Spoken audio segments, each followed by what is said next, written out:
Hermanos, como ya comentó nuestro hermano Adrián, durante este mes estaremos teniendo una serie de enseñanzas, de estudios de la palabra de Dios referente a renovación, a la renovación, a renovar algo que hay en nuestra vida. Y hermanos, cuando estudiamos la Biblia, la palabra de Dios, uno de los principales propósitos que tiene la palabra de Dios en nuestra vida es que haya un cambio en nosotros, que haya un cambio en la vida de cada uno de nosotros, que haya un cambio de dejar algunas cosas que no son de acuerdo a la palabra de Dios o de hacer lo que el Señor nos dice. También, hermanos, cuando estudiamos la palabra de Dios es tiempo de tomar decisiones firmes en la vida de cada uno de nosotros, decisiones que deben impactar nuestra vida en todos los aspectos. Y también, hermanos, la razón de estudiar la palabra de Dios es para obedecerla, para hacer lo que la palabra de Dios nos dice. No es solamente leer una historia o ver lo que la palabra de Dios dice y ya, sino es permitir al Señor que haga el cambio que Dios quiere en la vida de cada uno de nosotros. Y hermanos, quisiera que meditáramos brevemente en lo que la palabra de Dios nos dice en este pasaje o en estos dos pasajes de lo que leímos en el Evangelio de Mateo y lo que leímos ahora o lo que leí ahora en el libro del profeta Jonás. Y hermanos, hablar del profeta Jonás es hablar de una historia muy conocida. La gran mayoría de las personas, la gran mayoría, podríamos decir todos los cristianos, hemos escuchado, hemos sabido la historia de ese profeta. Sabemos qué fue lo que hizo, sabemos cómo se desarrolló su vida y cómo se desarrolló su ministerio. Incluso personas que no conocen mucho de la palabra de Dios o que no conocen la palabra de Dios han escuchado en algún momento a hablar de la vida de este profeta. Y es algo muy conocido, es un libro que se ha utilizado para dar muchas predicaciones por la enseñanza que tiene, para dar muchas enseñanzas en diferentes momentos, en diferentes circunstancias. Y siempre el Señor tiene una enseñanza para nosotros. A pesar de ser un libro que ha sido tanto estudiado, tanto leído, el Señor siempre da una enseñanza para nosotros. Pero además, el Señor tiene demandas o peticiones o mandamientos en nuestra vida expresados en esta palabra que vamos a estudiar. Y por supuesto, la aplicación que debemos tener a la vida de cada uno de nosotros. Y hermanos, el profeta se inicia o el primer parte donde habla el Señor acerca de él es en segundo libro de los Reyes, cuando él profetiza una victoria del pueblo de Israel sobre sus enemigos. Y también, bueno, esto no lo dice la palabra de Dios, pero la tradición dice han comentado que la persona o el profeta que va a ungir al hombre que iba a ser rey de Israel, llamado Jehú, fue este profeta. Y hermanos, si recordamos un poquito la historia de Jehú, cuando fue ungido, el pueblo de Israel estaba hundido por sus reyes, una reina y un rey malvados, de los más malvados que hubo en el reino de Israel, en el pueblo de Israel, que hundieron al pueblo de Israel, no solamente en la idolatría y en el alejamiento de Dios, sino que ellos eran tan malvados que agredían, robaban y mataban al pueblo del Señor. Es entonces cuando Dios levanta un nuevo rey, un hombre llamado Jehú. Y cuando está Jehú reunido con un grupo de personas, viendo lo que estaba pasando en el pueblo de Israel, Dios le dice al profeta Eliseo: manda a alguien que unja a Jehú como nuevo rey de Israel, y mi espíritu vendrá sobre él. Entonces este hombre va y unge, derrama sobre la cabeza de aquel hombre Jehú, lo saca de donde está en una reunión y lo pone aparte y le dice: Dios quiere que recibas el Espíritu Santo y que seas su siervo y que hagas lo que el Señor te está pidiendo, y te voy a ungir como rey. Y derrama sobre la cabeza de Jehú aceite, que era el símbolo de que aquel hombre era consagrado al Señor, el símbolo del Espíritu Santo, por supuesto. Y entonces, después de ser ungido y de recibir el mandato del Señor, vuelve con sus amistades, con las personas que estaban reunidos, y le preguntan: ¿qué te dijo ese loco? Y entonces Jehú dice: él me ha dicho que he sido ungido por el Señor y que el Espíritu de Dios estará sobre mí y que me ha mandado a dar dirección y a dar libertad al pueblo de Israel. Y les decía hace poco que estudiábamos este pasaje del rey Jehú, que cuando volvieran ustedes a sus hogares, a sus casas o a sus trabajos, y que le preguntaran: ¿qué les dijo a ese loco allí en el templo? Díganles que Dios les ha ungido a ustedes, que tienen el Espíritu Santo y que Dios les ha llamado para que sean siervos del Señor, consagrados a Él. Y hermanos, pues podríamos seguir comentando más acerca de los momentos en los que la palabra de Dios habla sobre este profeta. Pero la figura de él es una figura de Cristo, porque estuvo 3 días en el vientre de un pez, día y noche. Y esta acción señala a Cristo, su muerte en el sepulcro y su resurrección. Es figura de Cristo porque anuncia la salvación a un pueblo pecador y porque anuncia la misericordia, el amor, el perdón de Dios con las personas que están perdidas. Y hermanos, cuando estudiamos la vida de este profeta, estamos viendo la vida de un hombre, como decimos, de carne y hueso. Un hombre con errores, con fallas, como cualquiera de nosotros ha tenido. Cuando el Señor habla y presenta en su palabra la vida de otros profetas, por ejemplo de Daniel, de Isaías, de Jeremías, presenta los logros que tuvieron aquellos, la predicación que hicieron, la obediencia que tuvieron a Dios, lo que Dios les permitió hacer, cómo los rescataba el Señor de ser muertos y todas las bendiciones que fueron para el pueblo de Israel. Y presenta todo lo magnífico que realizaron Daniel y Jeremías, Isaías. Pero cuando habla de ese profeta, habla de los errores, habla de las fallas que tuvo, habla de un hombre común y corriente como cualquiera de nosotros, y presenta las fallas para enseñanza nuestra, para que nosotros no cometamos o vayamos a cometer los mismos errores. El profeta Jonás tomó una mala decisión, una decisión equivocada. Y las malas decisiones, hermanos, son cuando no se hace la voluntad de Dios. Cuando tomamos las decisiones por nuestra propia cuenta y cuando decidimos lo que nosotros creemos que es mejor. Y un segundo pensamiento donde podemos ver la misericordia, el amor de Dios a través del profeta Jonás. Hermanos, primer pensamiento es una decisión equivocada que no tomó en cuenta lo que Dios le había encomendado. Hermanos, Dios llama al profeta para que vaya a predicar a una gran nación. Pero a diferencia de todos los demás profetas, a diferencia de todos los profetas, a él lo manda para que predique en un pueblo pecador, en un pueblo alejado del Señor, incluso un pueblo enemigo del pueblo de Dios. Cuando Dios habla a todos los demás profetas, a todos los que están en la palabra de Dios, siempre los envía a que prediquen a Israel y a Judá, y que hablen al pueblo del Señor, y que inviten al arrepentimiento, y que presenten la salvación que Cristo da, y la salvación de Dios. Y todos van al pueblo de Israel, al pueblo del Señor. Y hermanos, el pueblo de Israel, el pueblo de Dios, tenía como antecedente toda una historia, desde el patriarca Abraham, que Dios lo llama para que forme su pueblo, y los patriarcas con Isaac, con Jacob, con José, tenían como antecedente la palabra de Dios que ya le había dado Dios a Moisés, y que la conocían y que la daban a conocer a sus hijos, y que tenían el conocimiento de lo que Dios quería. Judá e Israel sabían que había un tabernáculo y que había el templo que Dios les había permitido construir, donde se podían reunir a la adoración a Dios.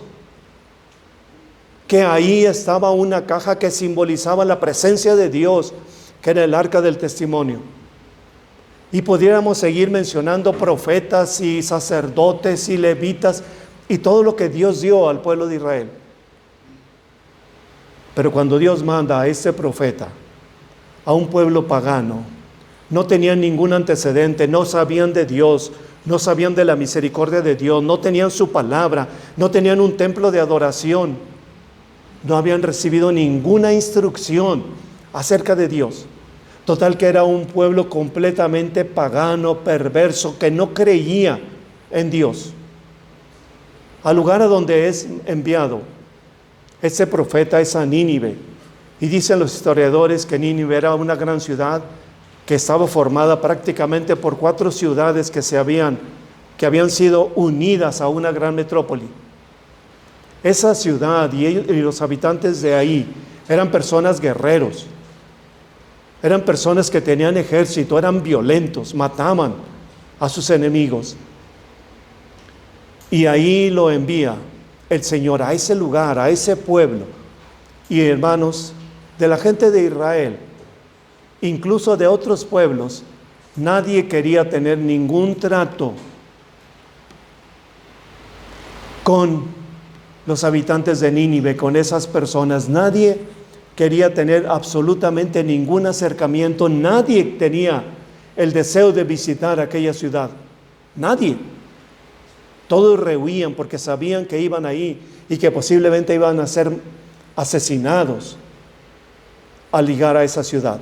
Porque así era la gente que vivía ahí. Ninguno, por supuesto, tampoco quería ir a predicar la palabra de Dios. Nadie quería. Y hermanos,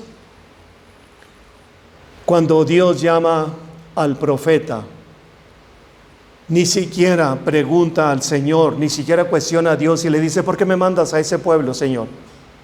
¿Por qué no mandas a otro? Ahí está Eliseo, era contemporáneo de Eliseo. Manda a Eliseo, tiene más experiencia que yo, es más grande que yo soy más joven. ¿Por qué no mandas a otro? ¿Por qué me estás mandando a mí, a ese pueblo? Ni siquiera se niega a ir. Simple y sencillamente desobedece a Dios en el mandato de ir y huye para no ir allá. Además de que huye, no lleva ningún remordimiento, porque Dios no lo manda a su pueblo a que predique a su gente, lo manda a un pueblo pagano, perverso. Y él dice pues que se mueran. Son una bola de malvados y de perversos que sigan en su perversión y que ahí se mueran. No tiene ningún remordimiento, no tiene ningún sentido de culpabilidad al no ir allá a predicar. Sencillamente se niega y desobedece al Señor. Ciertamente que ese pueblo se había ganado el odio, no solamente del pueblo de Israel, sino de muchos pueblos. En el pueblo de Israel, casi todas las familias habían sufrido algo por ellos. Habían matado a algún familiar, habían herido a algún familiar, habían secuestrado a alguno de los que vivían ahí, habían quemado sus casas. Algo malo había pasado en ellos. Incluso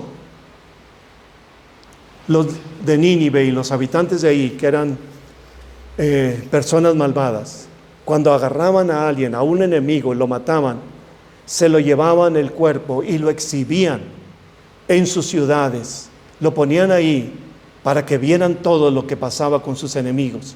Los exhibían los cuerpos de las personas que ellos asesinaban. Era pues, como podemos ver, hermanos, un pueblo sanguinario y perverso al que todo mundo le tenía miedo. Todos pensaban que Dios derramara el juicio sobre ellos y decían, podrían decir algunos: Señor, acuérdate de Sodoma y Gomorra, acuérdate lo que hiciste con ellos. Incluso aquí al inicio del libro de este profeta dice que la maldad subió hasta la presencia de Dios, los que vivían en Nínive, hasta la presencia de Dios, como subió los de Sodoma y Gomorra. Y seguramente muchos decían: acuérdate, Señor, acuérdate de Sodoma y Gomorra. ¿Cómo no desciendes también ahora sobre este pueblo perverso y pecador. Hermanos, aquí, a este pueblo, ningún sacerdote, ningún profeta, ningún levita pensaría que el amor de Dios y la misericordia de Dios podía derramarse en esas personas. Todos pensaban que lo único que deberían recibir era juicio de Dios. Ningún profeta, hermanos, en una terrible pesadilla hubiera imaginado siquiera ir a Nínive a predicar. Nadie, ni siquiera en pesadilla, se hubiera imaginado que Dios los mandara a predicar. Hermanos, a veces también nosotros los cristianos creemos que la salvación y las bendiciones solamente son para nosotros y que nosotros somos los únicos merecedores de que Dios nos bendiga y que nos prospere y que nos dé y que nos conceda y que nos responda. Y no vemos que alrededor nuestro hay muchas personas que necesitan de la misericordia de Dios, del amor de Dios, de la salvación y de las bendiciones de nuestro Dios. Como el profeta y todos los de Israel pensaban que ellos solamente eran merecedores del amor de Dios y que los de allá, de Nínive, el juicio de Dios sobre ellos. Hoy nosotros, hermanos, pudiéramos identificarnos y pensar con qué personas pudiéramos sentirnos identificados. Y hoy nosotros, en nuestro momento histórico, hay personas que en forma deliberada, con toda mala intención, han dañado y han lastimado nuestra vida. Hemos sido dañados a veces gravemente por personas que hay a nuestro alrededor. Han dañado nuestra vida y a veces lo que más duele es que han dañado a nuestra familia. Y llevamos presente en nuestro pensamiento, en nuestro corazón, esos momentos, esos tiempos y a veces esos años de dolor que llevamos en nuestra vida sufriendo por algo que nos hicieron. Y tenemos a veces enojo y rencor contra las personas que nos han hecho mal. A veces no los podemos ni siquiera ver, aunque sean nuestros vecinos, nuestras amistades, o incluso a veces nuestros propios familiares. Y no cuestionamos a Dios y le decimos: Señor, ¿por qué me pides que yo hable de tu palabra a estas personas? Sencillamente los ignoramos y no compartimos la palabra de Dios. Y a veces hasta pensamos: Señor, acuérdate de Sodoma y Gomorra, acuérdate de tu juicio sobre estos que me hicieron tanto daño, a mí y a mi familia. Y a veces llevamos en nuestra vida el enojo, el rencor, el resentimiento por años en nosotros. En el Evangelio de nuestro Señor Jesucristo, en Lucas dice: os digo, amad a vuestros enemigos, haced bien a los que os aborrecen, bendecid a los que os maldicen, orad por los que os calumnian. Y como queréis que hagan los hombres con vosotros, así también haced vosotros con ellos. Sed misericordiosos también, como también vuestro Padre es misericordioso. Si amáis solamente a los que los aman, ¿qué mérito tenéis? Eso hacen los publicanos y pecadores. Ustedes amen a sus enemigos para que verdaderamente sean llamados hijos de vuestro Padre Celestial. Amados hermanos, ante toda ofensa, ante todo dolor, ante todo resentimiento, el Señor da una solución, que es el perdón. Y que el Señor nos está llamando a perdonar. Y la única forma de sanar nuestra vida cuando ha sido lastimada es a través del perdón.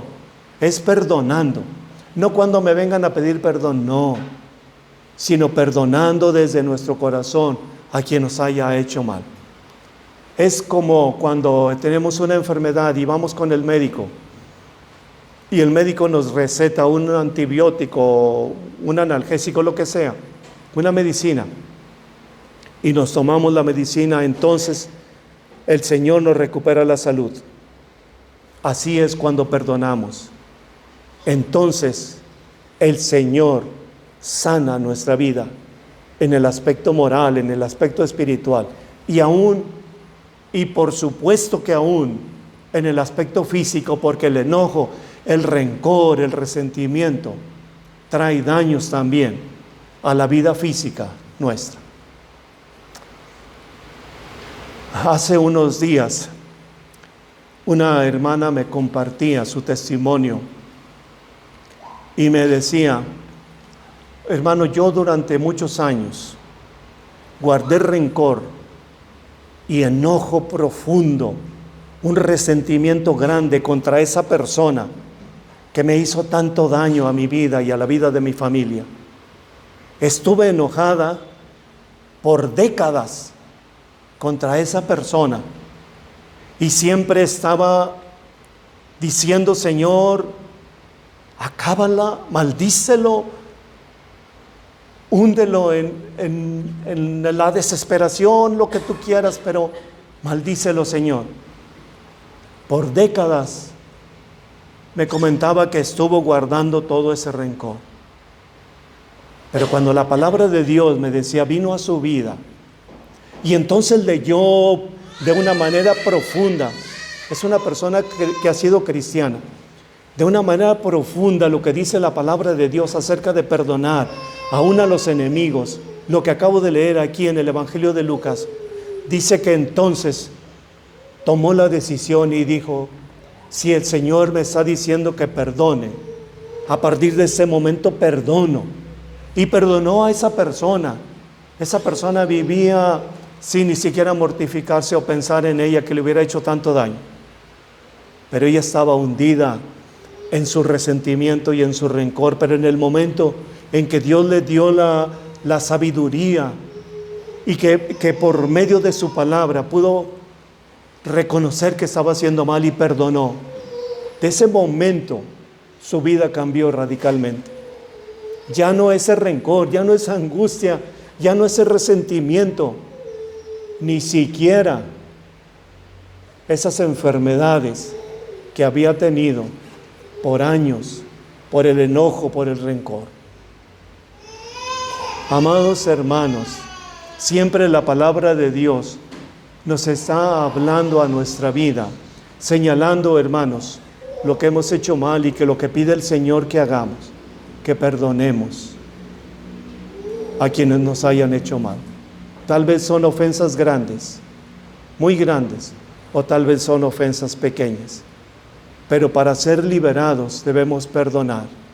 Y saben que el perdón no solamente es liberarme de la carga, es glorificar el nombre de nuestro Dios.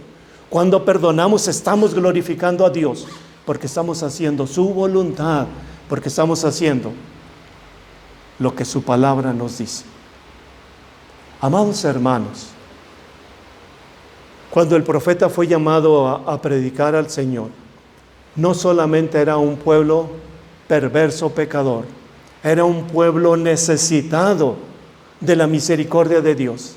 Y saben, hermanos, que cuando alguna persona por alguna razón nos agrede, es una persona necesitada del amor de Dios.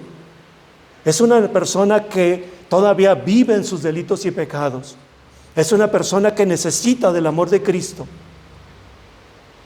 Y a veces nosotros lo vemos como un enemigo, cuando es una persona que a veces está hundida no solamente en sus propios pensamientos, en sus propios sentimientos, sino en el pecado en su vida.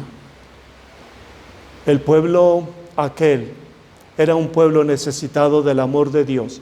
Nosotros, hermanos, podemos ver a nuestro alrededor personas necesitadas del amor de Dios y muchas personas que viven a nuestro alrededor, vecinos, compañeros, amigos, familiares.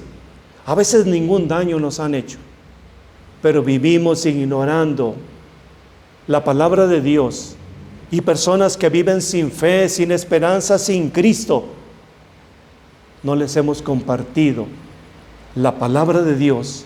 No les hemos compartido del amor y de la misericordia del Padre Celestial,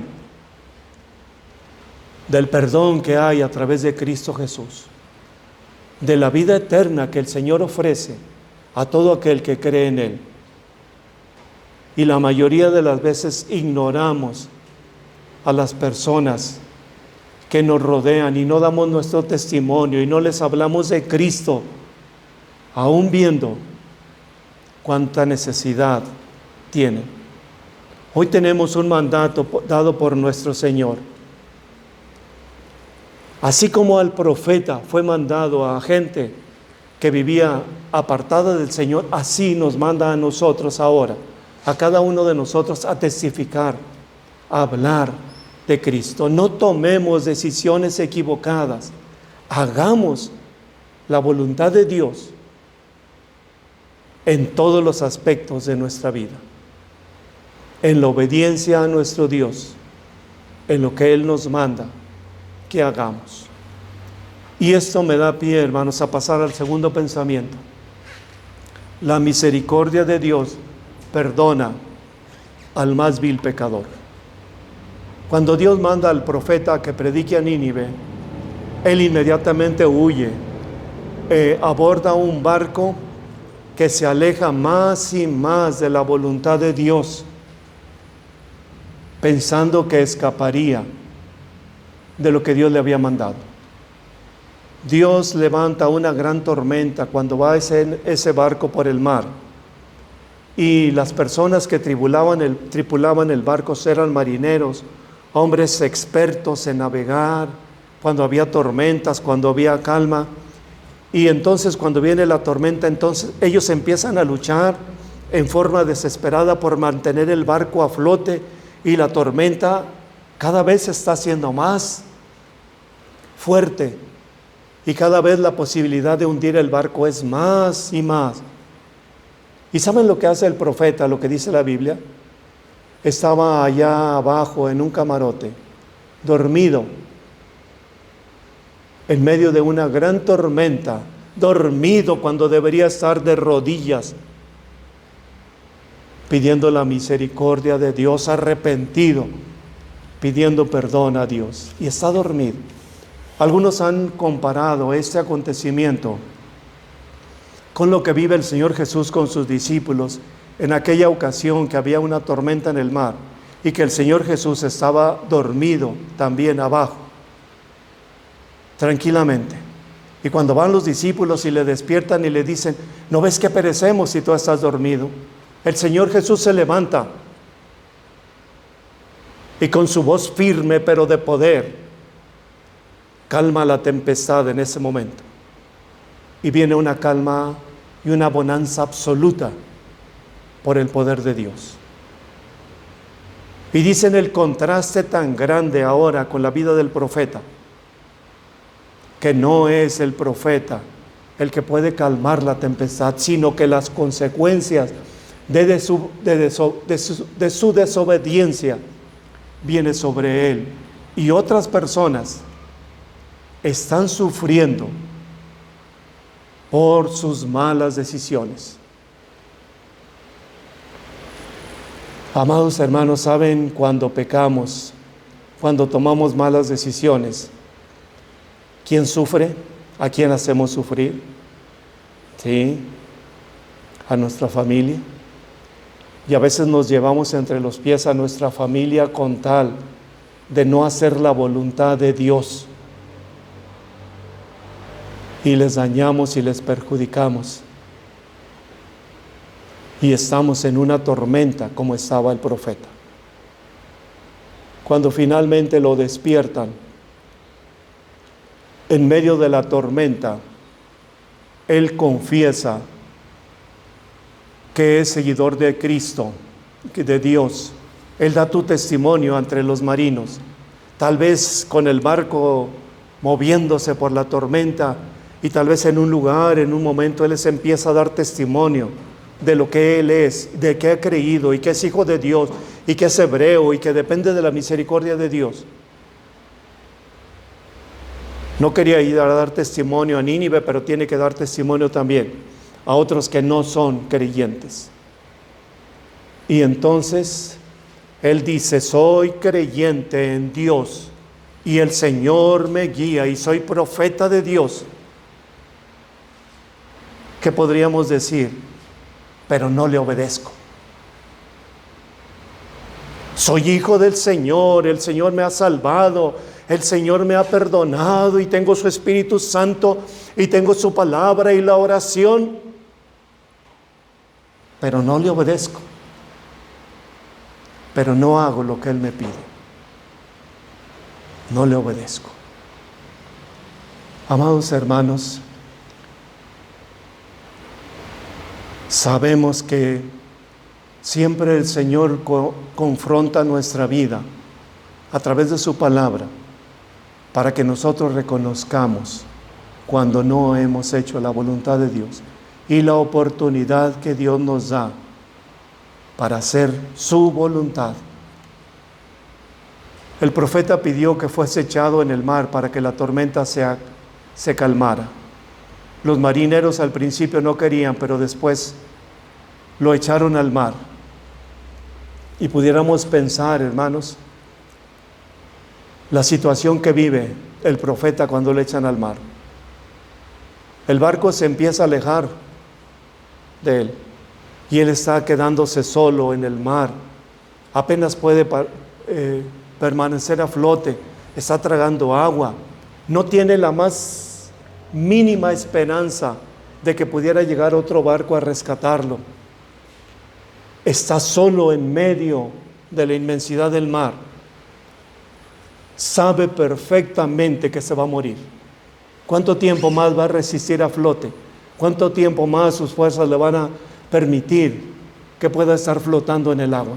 Se está agotando, se está acabando.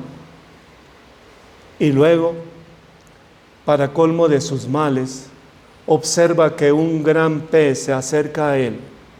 Tal vez viene directamente, tal vez ve sus aletas, tal vez lo rodea el gran pez. Y no sé, me imagino, tal vez por lo que yo haría, tratando de luchar contra el pez, tratar de nadar, de alejarse, de no permitir que se lo trague, pero no es su fuerza contra la del gran pez, y entonces lo come. ¿Qué sería en el interior del pez? Tal vez dando tumbos de un lugar a otro, tal vez con los movimientos del estómago del pez, estaba aprisionado, estaba en una situación de claustrofobia, oprimido, aplastado, tal vez arrastrado por los líquidos gástricos, tal vez le quemaban, empapado en una oscuridad absoluta dentro del vientre del gran pez, cansado, agobiado, sin esperanza de salir, pensando que de un momento a otro va a morir. ¿Qué es lo que hace el profeta? Lo único que hace es pedir perdón y pedir la misericordia de Dios y arrepentirse de sus pecados. Invoqué en mi angustia a Jehová y Él me oyó. Desde el seno del Seol clamé y mi voz oíste. Declara el profeta después de vivir esa experiencia. Amados hermanos, el Señor le da una nueva oportunidad. Permite que el pez lo deposite en la playa y le llama por segunda vez: levántate y ve a Nínive, aquella gran ciudad, y proclama el mensaje que yo te doy. Una segunda oportunidad. ¿No creen que Dios pudo haber dicho: bueno, tú eres tan rebelde y eres tan pecador que húndete en el mar? ¿Eso quieres? ¿Te quieres ahogar en el mar? ¿Pediste que te echaran al mar? ¡Hógate! ¿A poco crees que no tengo más profetas que puedan ir a Nínive? ¿A poco crees que no puedo mandar a Eliseo o a otro de los profetas que tengan una actitud más dócil y de mayor comprensión? ¿A poco crees que no puedo hacerlo? ¿Tú quién eres, profeta? Tú no eres nadie. Sin embargo, hermanos amados, el amor, el perdón, la misericordia de Dios, la restauración de Dios, la soberanía de Dios, le permite al profeta otra oportunidad. Después de tanta rebeldía, después de tanto enojo contra Dios, Dios le da una nueva oportunidad. ¿Cuántas veces Dios nos ha mandado, hermanos, a amar a nuestros enemigos, a predicar el Evangelio, y no lo hemos hecho? No esperemos que Dios nos ponga una experiencia en nuestra vida como la del profeta. El profeta fue y cumplió, fue y predicó a Nínive todo el tiempo que Dios le mandó y todo el tiempo que fue necesario. Estuvo ahí, en esa ciudad. ¿Y saben qué pasó? Se arrepintieron, pidieron perdón a Dios. Desde el hombre más poderoso que era el rey hasta el hombre más humilde, se arrepintieron, y mandó el rey que todo mundo tuviera ayuno, incluso los animales que no comieran. ¿Y saben por qué era la razón para que los animales no comieran? Porque cuando tienen hambre los animales empiezan a mugir y a balar, y eso era un recordatorio de que deberían arrepentirse y adorar a Dios y volver al camino.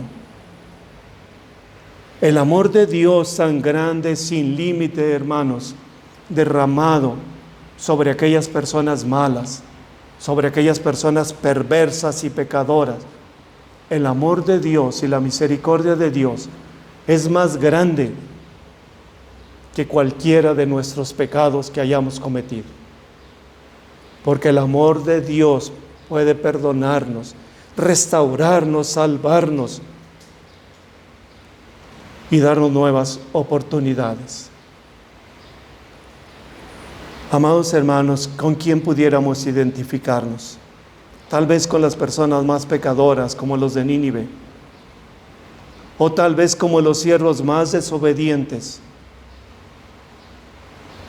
de Dios. Cualquiera que sea la forma en que nos identifiquemos, el Señor nos está llamando hoy al arrepentimiento. Y el arrepentimiento es un cambio de mente, un cambio de pensamientos.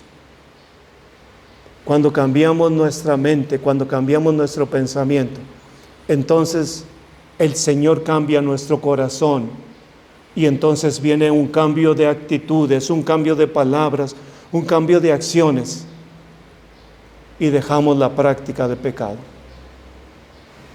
Amados hermanos, Dios hoy nos está hablando con su voz para la obediencia a Él, para el arrepentimiento.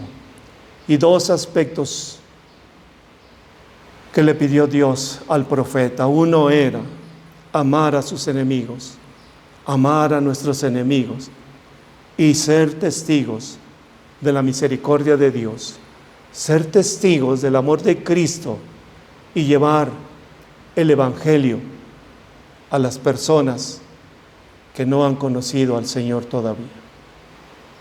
Nos pide el Señor, hermanos, que hagamos eso en nuestra vida.